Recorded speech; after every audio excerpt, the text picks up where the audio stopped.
Hello all. आज कुछ अच्छे क्वेश्चंस करेंगे। इसके प्रीवियस वीडियोस में हमने अलग अलग चार्ज डिस्ट्रीब्यूशंस के लिए फील्ड का फॉर्मूला सीखा था, राइट। आज वही फॉर्मूलास हम यूज़ करके कुछ अच्छे प्रॉब्लम्स करेंगे, ठीक है। सो ये है हमारा पहला प्रॉब्लम। क्वेश्चन क्या है मैं बताता हूँ। देखो, तुम्हारे पास ऐसा एक लाइन चार्ज डिस्ट्रीब्यूशन है, ठीक है ना। एक स्ट्रेट सेक्शन है, एक क्वार्टर सेक्शन है, फिर से एक स्ट्रेट सेक्शन है। और ये जो स्ट्रेट सेक्शन है it is extending till infinity. ये वाला भी जो स्ट्रेट सेक्शन है that is extending till infinity, ठीक है ना। तो क्वेश्चन ये पूछा गया है कि ये जो तुमको सेंटर दिख रहा है this is actually the point C which is the centre of this quarter circle. इस सेंटर पे इस पूरे अरेंजमेंट के लिए रिजल्टेंट फील्ड कितना होता है वो बताना है, ठीक है। तो ऐसे क्वेश्चंस को कैसे करते हैं ये सुनो। ऐसा सेटअप मिले तो सबसे पहला काम क्या है कि इस पूरे सेटअप को सेगमेंट्स में बांटना, टुकड़ों में बांटना, ठीक है ना। तो सबसे ऑब्वियस पहला सेगमेंट ये है, दिस इज सेगमेंट 1, ठीक है ना। This is segment 1।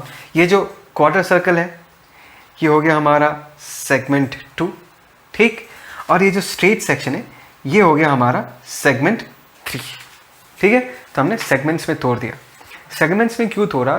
ताकि हम हर एक सेगमेंट के कंट्रीब्यूशन को, किस चीज़ का कंट्रीब्यूशन, इलेक्ट्रिक फील्ड के कंट्रीब्यूशन को अलग अलग करके लिख पाए, फिर हम वेक्टरिकली उसको ऐड कर देंगे, ठीक है ना। तो यहाँ पर मैंने 3 सेगमेंट बना के रखा, देखो सेगमेंट 1, सेगमेंट 2, सेगमेंट 3। और तीनों सेगमेंट के लिए हमको पॉइंट सी पे क्या निकालना है, फील्ड निकालना है। अभी इस वक्त हमने जो प्रीवियस वीडियोस में जो फॉर्मूलाज मैंने तुमको दिखाया था वो सारे फॉर्मूलाज मेमोराइज हो जाना चाहिए, नहीं तो नहीं कर पाओगे प्रॉब्लम्स, ठीक है ना। तो सबसे पहला जो सेगमेंट है उसको हम देखते हैं। अगर मैं पॉइंट सी को देखो तो पॉइंट सी में जो रिजल्टेंट फील्ड बनेगा वो कितना बनेगा देखते हैं। ये अगर है, देखो ये डिस्टेंस कितना, दिस इज कैपिटल आर, यहाँ से ये डिस्टेंस कैपिटल आर है। अगर तुमको याद है तो इस तरफ जो फील्ड प्रोड्यूस होता है उसका वैल्यू होता है lambda by 4 pi epsilon naught into R. और यहाँ पर इस तरफ और एक फील्ड प्रोड्यूस होता है जिसका वैल्यू होता है lambda by 4 pi epsilon naught into R. ये होता है दो फील्ड का डायरेक्शन, ठीक है ना। चलो मैं इसको x मान लेता हूँ, इस डायरेक्शन को, इस डायरेक्शन को मैं y मान लेता हूँ। तो x की तरफ इतना, y डैश की तरफ इतना फील्ड है। ये हो गया सेगमेंट 1 का कंट्रीब्यूशन, ठीक है। अभी ये जो है ये है हमारा सेकंड सेगमेंट, इसका कंट्रीब्यूशन कितना वो देखते हैं। इसका जो कंट्रीब्यूशन है एक इस तरफ आता है और इसका वैल्यू भी क्या होता है, सेम होता है, that is lambda by 4 pi epsilon naught into R. और एक कंट्रीब्यूशन इस तरफ होता है जिसका वैल्यू कितना होता है, again lambda by 4 pi epsilon naught into R. एक x की तरफ एक y की तरफ, ठीक है। तो हमने सेगमेंट 2 के कंट्रीब्यूशन को भी लिख दिया, फाइन। अभी बारी किसका है, सेगमेंट 3 का। अभी सेगमेंट 3 का देखते हैं। ये जो सेगमेंट है इस सेगमेंट के लिए यहाँ पर फील्ड किधर होगा, एक इस तरफ। ये सारे जो चार्जेस है देखो to produce electric field along this direction. अगर कंफ्यूजन हो रहा है किस तरह फील्ड होगा, अपने दिमाग में एक बार ऐसा सोच लेना, हर एक चार्ज कुछ इस डायरेक्शन में फील्ड प्रोड्यूस करेगा। अगर कुछ इस डायरेक्शन में फील्ड प्रोड्यूस करेगा उसके एक कंपोनेंट ऐसा होगा और एक कंपोनेंट ऐसा होगा, एक ऐसा एक ऐसा। जस्ट विजुलाइज करते हैं एक बार इलेक्ट्रिक फील्ड का डायरेक्शन, तो क्लियर हो जाएगा कि किस तरफ दो कंपोनेंट्स आएंगे, ठीक है ना। तो इस तरफ एक कंपोनेंट आ रहा है, ठीक है ना, और इस तरफ एक कंपोनेंट आ रहा है। और हमको पता है कि just like the previous case इसका वैल्यू भी कितना होगा, lambda by 4 pi epsilon naught into R. इसका वैल्यू कितना होगा, lambda by 4 pi epsilon naught into capital R.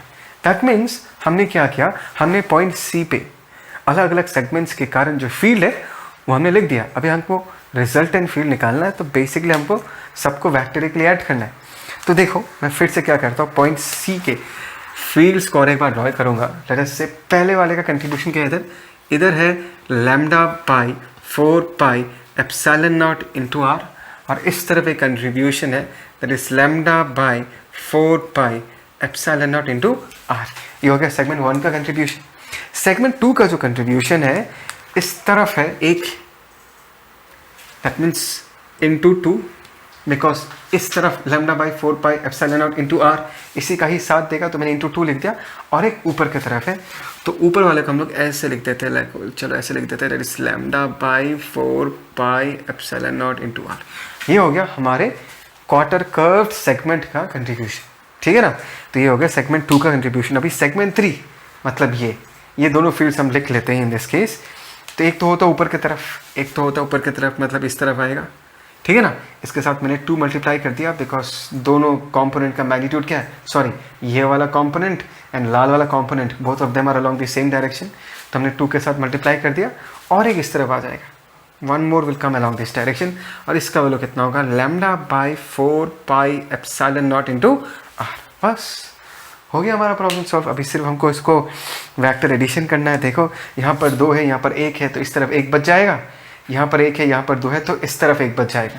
That means जो रिजल्टेंट फील्ड है, चलो मैं यहाँ लिखता हूँ, एक तो ये हो गया, दैट इज λ/4πε0 इंटू आर, एक यहाँ बच जाएगा, और दूसरा फील्ड यहाँ बच जाएगा, दैट इज λ/4πε0 इंटू आर।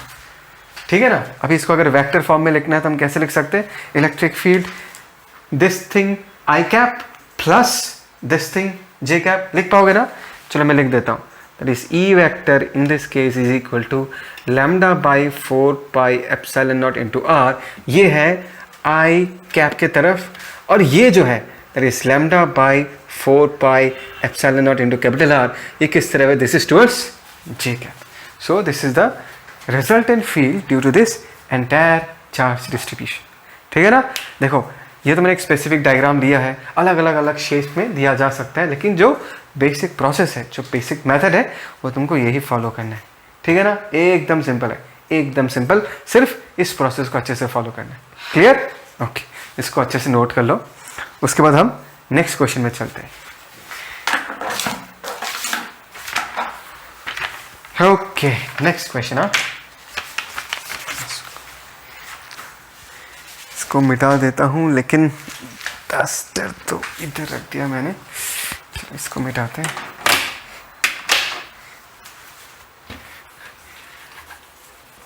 देखो मैं तुमको कुछ जेनेरिक प्रॉब्लम्स दिखा रहा हूँ। देखो ऐसे क्वेश्चंस तो तुमको मिलेंगे ही, हर जगह इस टाइप के क्वेश्चंस मिलेंगे, लेकिन प्रोसेस एक ही है, प्रोसेस इज एग्जैक्टली सेम। ठीक है, ये हो गया बहुत साफ, एंड ये ready for the next question. Next question बहुत सिंपल सा है, मैं बताता हूँ क्या है। लेट अस से कि हमारे पास यहाँ पर एक इनफाइनाइट लाइन चार्ज है। लेट अस से this is an infinite line charge, plus plus plus plus plus, ऐसे लिखते हैं यहाँ पर प्लस इन्फिनिटी, यहाँ पर माइनस इन्फिनिटी। अगर दिखे ना तुमको तो ये पता चल गया this is an infinite line charge.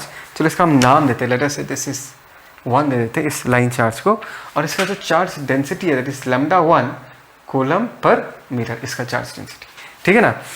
और यहाँ से r0 डिस्टेंस पे, कितने डिस्टेंस पे, r0 डिस्टेंस पे, और एक फाइनाइट लाइन चार्ज वायर है।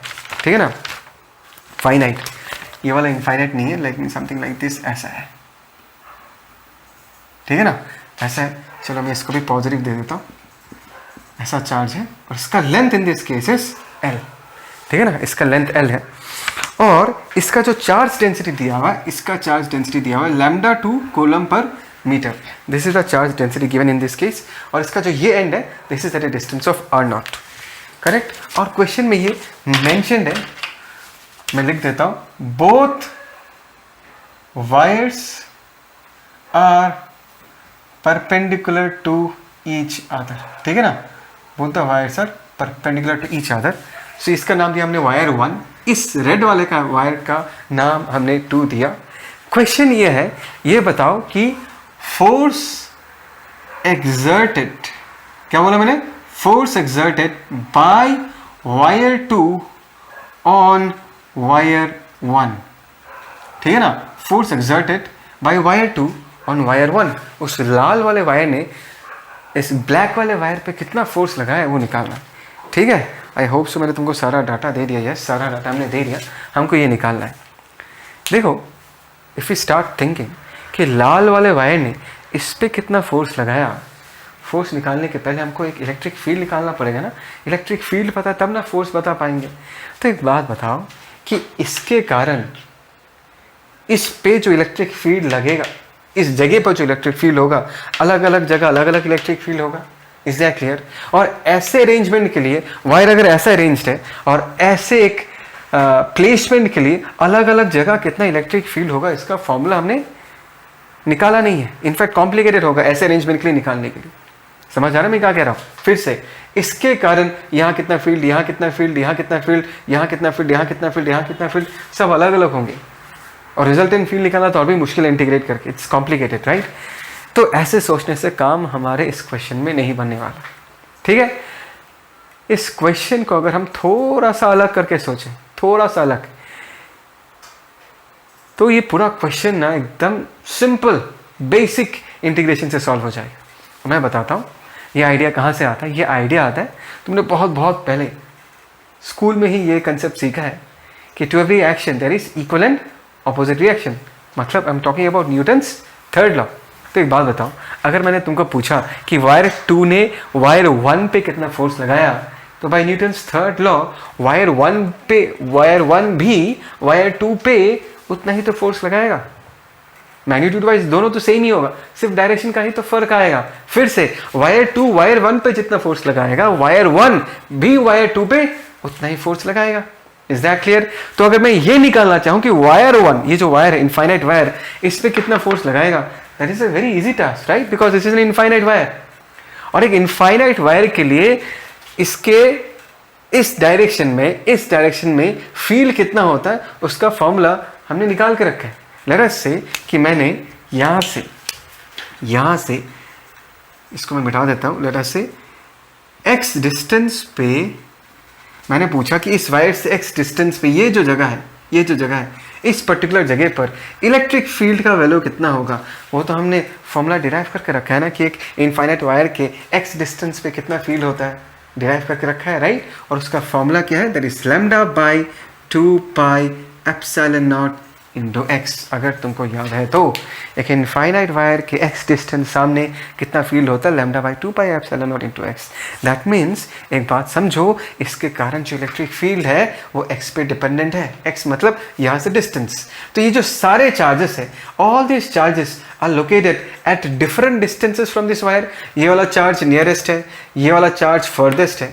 Is that clear? तो अलग अलग चार्जेस का डिस्टेंस भी क्या होगा, अलग अलग होगा।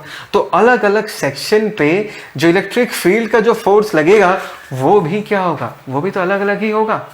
इस सेक्शन पे सबसे ज्यादा, फिर कम, फिर कम, फिर कम, फिर कम राइट, बिकॉज डिस्टेंस बढ़ रहा है इस वायर से। Force will keep on changing. That means हम डायरेक्टली रिजल्टेंट फोर्स तो निकाल नहीं सकते। हमको क्या करना है, हमको एक छोटा सा एलिमेंट लेना है, उस पर फोर्स लिखना है, उसको इंटीग्रेट करना है, तब जाके हमको इस पूरे लाल वायर पे, रेड वायर पे टोटल कितना फोर्स लग रहा है वो हम पता कर सकते हैं। तो कहानी ऐसे स्टार्ट होता है, तरीका या प्रोसेस ऐसे स्टार्ट होता है कि x डिस्टेंस के बाद हमने यहाँ पर एक छोटा सा एलिमेंट चूज किया। दिख रहा है छोटा सा एलिमेंट, ये छोटा सा एलिमेंट चूज किया जिसका लेंथ कितना है, जिसका लेंथ है लेट अस से dx। वही पुराना टेक्निक इंटीग्रेशन का, ठीक है ना। एक छोटा सा लेंथ हमने चूज किया dx।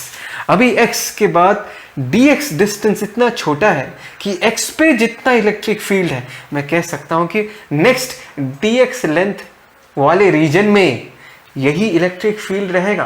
बिकॉज dx इतना छोटा डिस्टेंस है कि x पे जितना फील्ड है, अगर मैं फर्दर और dx आगे बढ़ूंगा तो इस फील्ड में कोई खास वेरिएशन नहीं आएगा। तो dx लेंथ में हम फील्ड को इतना ही मान सकते हैं, ठीक है ना। We can assume that on this dx length the field will remain as this same constant over dx length. Is that clear? Okay. So before we start finding out force, मुझे सबसे पहले ये निकालना है कि छोटे से dx लेंथ पे जो dq चार्ज रहता है उसका वैल्यू कितना है, ठीक है ना। चार्ज डेंसिटी है लैम्डा 2। लैम्डा 2 का मतलब है कि यूनिट लेंथ में लैम्डा 2 कॉलम चार्ज रहता है, तो dx लेंथ में कितना चार्ज रहेगा, that is lambda 2 into dx। हमको ये पता चल गया कि कितना चार्ज रहता है। तो यहाँ पर कितना चार्ज हमको पता चल गया। तो इस छोटे से सेगमेंट पे जो छोटा सा फोर्स लगेगा, बिकॉज सेगमेंट छोटा है तो फोर्स भी क्या लगेगा, छोटा। तो फोर्स कितना होगा, मुझे पता है कि एक कॉलम पे ई फोर्स लगता है। यहाँ पर अगर एक कॉलम होता तो कितना फोर्स लगता, ई कॉलम लगता। यहाँ पर कितना चार्ज, डी क्यू चार्ज है, तो डी क्यू पे कितना लगेगा, एक पे ई लगता है तो डी क्यू पे कितना लगेगा, D Q into E. So this is the resultant force on that small section. चलो हम इसको लिख लेते हैं। E के जगह हम क्या लिखेंगे, that is lambda by 2 pi epsilon naught into x. And D Q के जगह हम लोग क्या लिख सकते हैं, ओके सॉरी, यहाँ पर लैम्डा 1 है तो मैं यहाँ पर लैम्डा 1 लिख देता हूँ, यहाँ पर भी लैम्डा 1 आ जाएगा। और डी क्यू के जगह हम लोग लिख सकते हैं लैम्डा 2 इंटू डी एक्स। उसके बाद से तुम आराम से कर सकते हो। बहुत छोटा सा इंटीग्रेशन है, कर लेते हैं। सो अगर मुझे टोटल फोर्स चाहिए, मुझे इंटीग्रेट करना पड़ेगा, तो घर के बाहर कौन कौन जा रहा है, λ1 जा रहा है, λ2 जा रहा है, 2 पाई एप्सिलॉन नॉट जा रहा है, और इंटीग्रेशन के अंदर बचा dx बाई x। x क्या है, x है यहाँ से उस रॉड का डिस्टेंस। दैट मीन्स अगर तुम फोर्स कैलकुलेट करोगे तो यहाँ से चालू करोगे और ख़त्म यहाँ पर करोगे, तो x का जो लिमिट्स है कहाँ से चालू होगा, x का इनिशियल वैल्यू होगा r0 टू x का फाइनल वैल्यू क्या होगा, r0 plus l, because l is the length of the rod. तो इस पॉइंट का कोऑर्डिनेट जो है that is x equal to r0, और इस पॉइंट का जो कोऑर्डिनेट होगा that is x equal to r0 plus l। This are the limits. Is that clear? Okay, so ये हो गया r0 और ये हो गया r0 प्लस l, और हमको पता है कि integration of dx by x क्या होता है, ln x। तो फोर्स कितना होगा, फिर से फटाफट लिखो, λ1 into λ2 divided by 2 pi epsilon nought dx by x is ln x। Limits put कर दूंगा तो क्या हो जाएगा, l0 r0 plus l divided by what, r0। तो ये हो गया हमारा final force acting on this wire. एक छोटा सा ट्रिक, न्यूटन्स थर्ड लॉ, और पूरा प्रॉब्लम 3-4 लाइन्स में खत्म हो जा रहा है for very very basic integrations. ये छोटा सा ट्रिक याद रखना। कभी कभी प्रॉब्लम दिखने में बहुत कॉम्प्लिकेटेड होता है, बट थोड़ा सा दिमाग लगाओगे ना, it will reduce down into a very simple problem. I hope you understood this. ठीक है ना, इसको कॉपी करो। उसके बाद और एक अच्छा क्वेश्चन है, वो तो बढ़िया क्वेश्चन है, वो मैं डिस्कस करता हूँ। ठीक है।